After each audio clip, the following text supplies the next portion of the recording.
Nữa cả ai là nhau kỳ nữa em. Tôi sẽ lại cả mà nuôi thì tôi sẽ lại cả.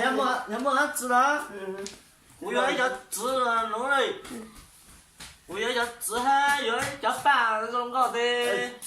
Con là nó sao? Thì kiểu như là cái hai là có là Ai có hai thế, ui thì chứ nó tí nó. Nhưng mà có hai kiểu nữa. Có hết cũng mà hết không à. Mất cho nó. Cho nó buồn anh nhờ. chủ cái lời ra của chủ gia có chủ gia chủ cái sao không chịu Ý à, bây giờ trần lên sao vậy? Giờ tại cúi qua cúi lên đó, bây giờ trần lên sao mà giờ?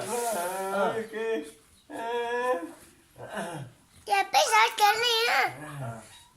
Chứ sự bây giờ kể đi á. không chịu suy ra nữa rồi dùng cái thêm mới chứ Chứ sự con ba cho bây giờ chứ. Chứ sự con ba cho nó nè.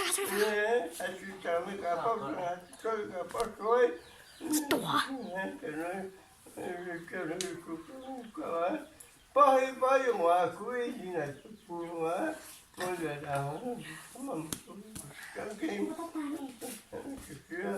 cái chắc cái kia tôi chưa chân có hậu rồi cái kia cái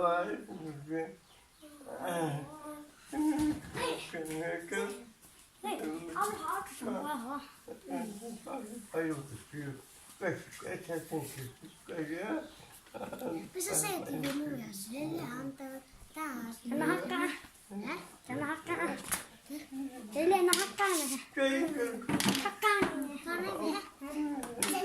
sekarang apa?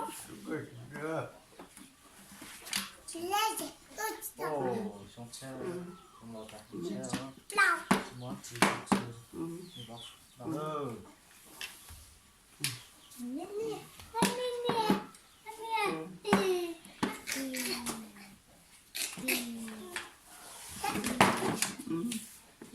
Nó mất tiền vậy nè. Mà bây giờ con nào vậy?